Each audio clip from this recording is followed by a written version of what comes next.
Hello guys, magandang araw sa inyo. Yan, dito ako sa Bermosa, Sunday ngayon, no. Sa mga regular viewers ko, pasensya na dahil sa napansin nyo na parang every weekend na lang ako nagpa-post ng video. Last week Sunday lang ako nag-post ng video every Sunday kasi since na grab rider na ako sa bicycle, since na bago pa lang kasi ako, naghahanap kasi ako ng magandang schedule para mapagsabayan ko yung pagbablog ko sa YouTube channel at saka yung Grab, kasi kahit pa paano kumikita pa naman ako sa YouTube.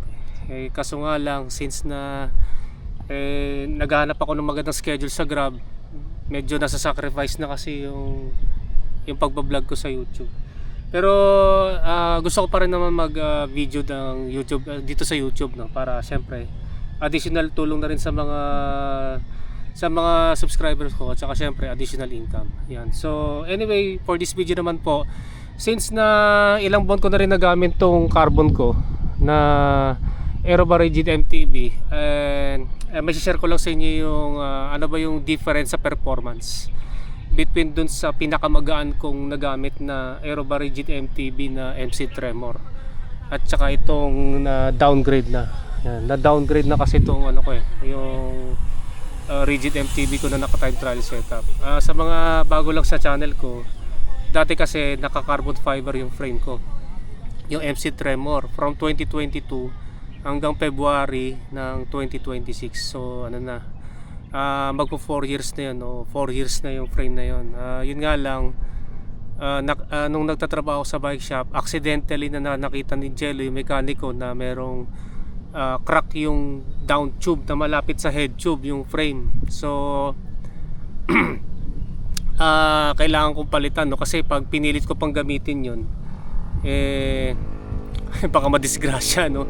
Syempre dati na-trauma na ako dati dun sa aksidente ko noong 2023 nung mga about November, nung binundol ako ng motor galing sa likuran, no. Yun. At yun nga, nahinto ako ng mga 7 buwan o mahigit kalating taon dahil nagkaroon ako ng dislocation ng shoulder, mayroon pang fracture. Yan. So medyo yun nga, para safe, kailangan kong magpalit ng frame. Yun nga lang, since na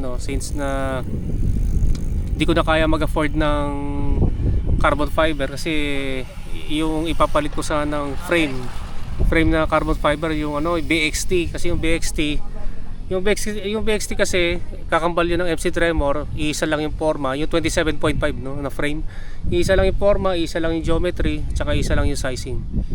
Kaso nga lang, kahit nasabihin natin na laki ng binaba, siguro mga 30 to 14k yung isang frame, pero sa katulad kong low budget cyclist, mahal pa rin yun para sa akin.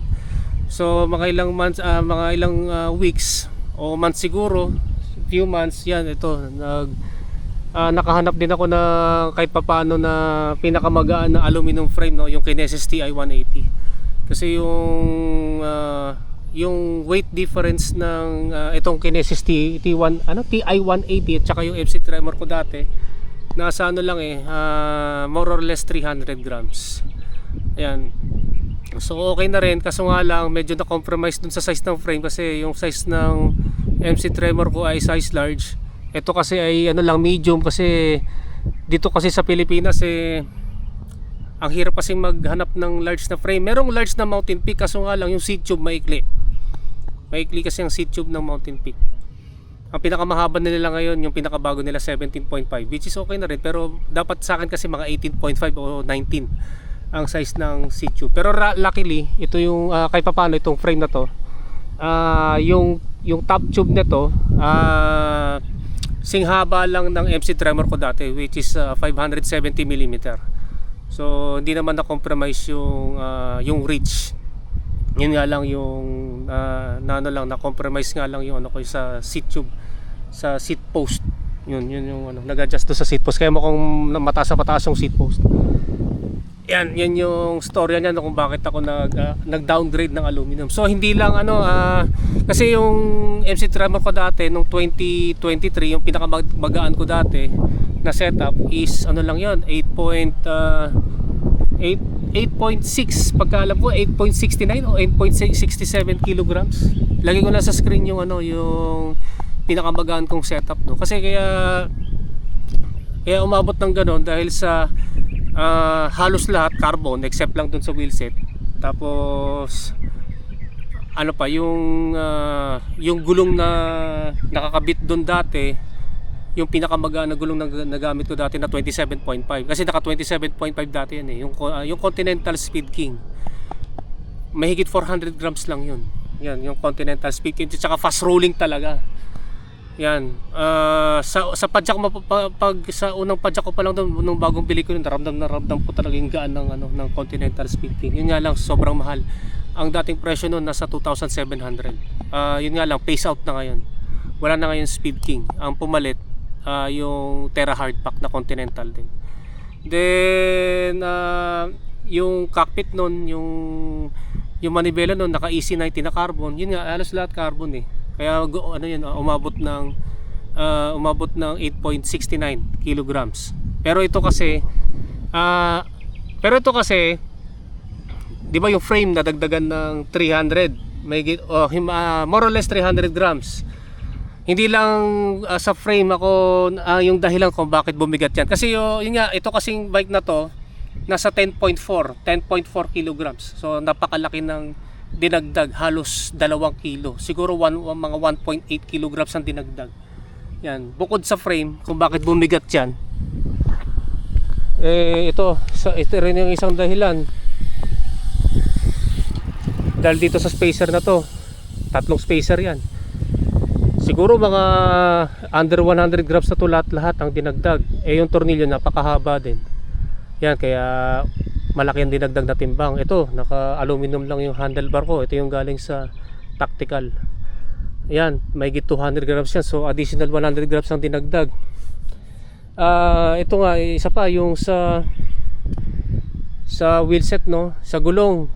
Yun nga, dati nga kasi yung Continental Speed King na 27.5 by 2.2 na foldable.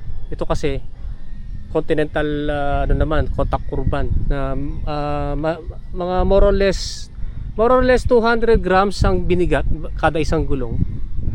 Yan, isa na rin niya kung bakit bumigat. Ang isa pang factor, ito yung saddle. Dati kasi carbon yung railings niyan, mahigit 100 grams lang, siguro mga 120. Ngayon naka steel railings na chromoly steel railings, dahil sa ang habol ko na kasi yung comfort. Kasi maganda to sa pag long ride. Yan, additional 100 grams ang dinagdag. Then ang dati ko kasing sprocket, konti lang dati, 8 sprocket lang yan. Ngayon nakakompleto na kasi kaya marami yan dahil doon nagbiyaya ko na La Union.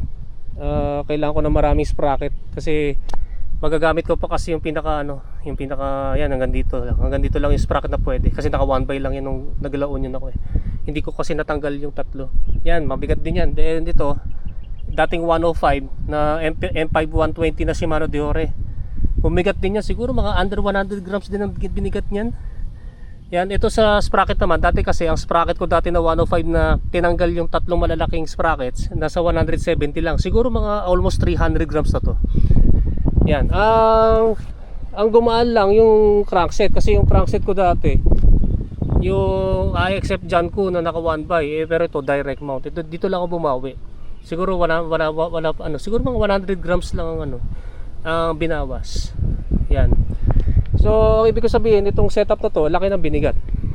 Kumpara dun sa pinakamagaan ko na 27. Ito kasi 700 by 47 ito na naging 48.2 o 1.9 na 29er. Yung 27 yung dati ko nga yung pinakamagaan 27.5 na 2.2 na Speed King na naka TPU. Yun nga, isa pa yun. Yung MC Tremor ko kasi naka TPU, inner tube na tubulito. Ito kasi lang to, ordinaryo na Maxxis welterweight. Yan, kasi nga mas importante na sa akin na puncture proof ba kaysa doon sa speed muna.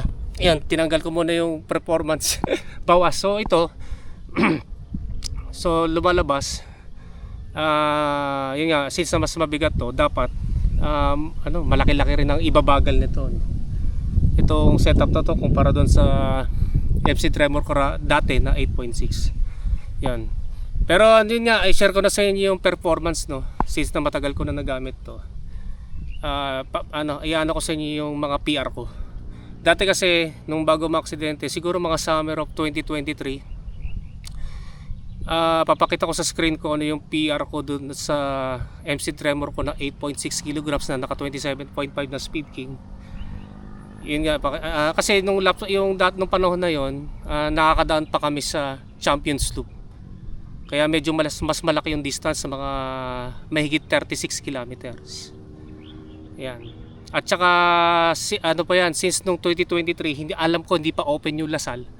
Kaya hindi pa masyadong masasakyan dito. So nung ginawa ko yan, alas 3 ng hapon. Maganda rin yung natsyamba ako, maganda yung weather condition, hindi masyadong mahangin. Tsaka wala masyadong sasakyan. So naka-set ako ng PR ng 36.7. 35 pala. Sorry. 35.7 kilometers per hour ang aking total average speed sa tatlong ikot sa Bermosa, yung kasama yung malaking version ng loop ng Bermosa, kasama yung promenade at saka yung Lasal. Pero doon sa promenade kasi hindi kasama yung rotonda, yung lollipop, dahil nung time na yon yung lollipop doon sobrang daming lubak, kaya doon ako sa before mag lollipop. So may konting shortcut pa yan, no? Yan, may konting shortcut pa. So nag-average speed ako ng 35.7 kilometers per hour. Then yun nga, pakita ko naman yung sa downgraded na na Kinesis ko na 10.4 kilograms. Ang best average speed ko diyan na hindi nakasama yung Champions Loop, dahil nga nagkaroon na kasi ng intersection traffic lights, kaya lumit konti ng distance, siguro mga 34 almost 30 basta mga 34 o 35 kilometers ang distance, o mayigit 34 kilometers ang distance. Kasama pa rin yung Lasal at saka promenade, pero kasama na yung lollipop yung sa rotonda, mini rotonda doon sa promenade, makinis na. Yan, 3 laps din yan, tapos nag-average speed ako ng 35.4 kilometers per hour. So sa laki ng difference sa timbang na almost 2 kilograms, mga 1.8 kilograms ang difference, not bad na rin. Okay na rin. Okay na rin. Yun, same effort din yun, zone 4 threshold, no? Kasi nga time trial lang ginagawa ko. Hindi na rin masama, okay na rin. Na kahit na mabigat ito ng 1.8 kilograms kumpara dun sa MC Tremor ko na 8.6, nagawa ko pa rin ng mataas na average speed, konti lang ang diferensya. At saka syempre yung price difference, kasi itong Kinesis na to, ang presyo lang nito 6,500 lang. Yung MC Tremor ko dati, ang SRP no nasa 28,000. Laki-laki ng diferensya, 'di ba? Mahigit 20,000 yung difference. Pero pagdating sa average speed, konti lang yung difference, 0.3 lang. 0.3 kph lang yung difference. So sulit naman yung setup ko ngayon, kahit na kahit na downgraded na. Pero ang talagang may kukumpara ko, yung difference talaga, basta pag matataas na gradient dito sa Bermosa, medyo hirap talaga ako dito sa frame sa ganitong setup na yung downgraded. Kaya mahirap kasi talagang mag-ahon na mabigat yung bike. Yan. Lalo na dyan sa unang ahon na 5%. Yan, medyo hirap ako dyan. Dati kasi sa mga 5% na ahon, pagbagaan yung bike, kaya pa sa threshold na ginagawa ko, nagpe-pacing ako dyan ng mga 28 to 30 kilometers per hour sa 8.6 kilograms ko na MC Tremor. Ito kasi hindi ko na magawa dahil mabigat. Ang pinaka-maximum ko lang 25 to 27. Pero sa iba, doon lang yan sa mga matataas sa gradient. Pero sa mga ibang sections, bumabawi naman ito. Kasi since na 700 by 47 ito na naging 1.9 na 29er, yan. Mas malaki kasi na yung mas malaki na kasi yung roll nun, mas mabilis na may travel kaysa doon sa 27.5 by 2.2. At saka mas refined na yung air position ko dito. Yan, kaysa doon sa dati. Mas comfortable na ako dito sa setup na to kaysa dati. Kasi dati masyado mababa yung stock height. Ito, mataas na. Tumaas na yung stock height. So mas mas comfortable na ako. Yan, maganda, importante kasi na maging comfortable ka sa setup mo para makapag-produce ka ng mas magandang power. Therefore, mas mabilis na average speed. Yan, then yun lang, doon lang sa mga ahon-ahon, medyo medyo minus na dito sa budget ko kasi nga kasi halos 2 kilo yung dinagdag eh. Yan. Pero kung di ko alam kung dahil ba sa bike o dahil sa fitness level ko, kaya konti lang yung difference kasi 0.3 lang, ilang lang yun, konting oras lang yung difference lang nun. Yan, so ang hindi ko pa lang nakukumpara talaga yung ginawa ko dati nung 2025 nung February, na yung timbang ng bike ko nasa MC Tremor pa rin yun, nasa 9.1 kg. Yan, meron akong PR dati yung spoon loop na 3 laps lang yun, mga 21 na 22 kilometers. Yan ang yan naman ang ikukumpara ko dito. Sunod. Yan. Ito kasi ikumpara ko yung timbang ng bike ko noong 2025, medyo bumigat na 9.1. Ito kasi 10.4, mahigit 1 kilo. Yan. So yun ang susunod ko ikukumpara. 3 laps kung kung ano yung magiging best time ko dito sa downgraded kong Kinesis. Yan. Yan. So okay na rin, sulit na rin. Ang punto ko lang siguro kahit na kahit na nag-downgrade na yung MTB ko, hindi naman medyo lang kasi ako, medyo na demotivate lang ako, medyo nakakalungkot lang kasi mahirap kasi yung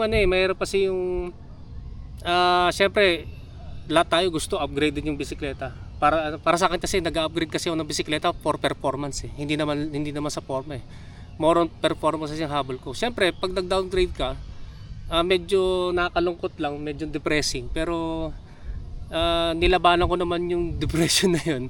Pero at least nagawa ko naman ng paraan para mahabol ko yung performance nitong yung downgraded version ko na TTMTB dun sa dati kong TTMTB na magaan. So it's all about mental strength na rin, na tuloy-tuloy lang ang ensayo kahit na downgraded na yung MTB.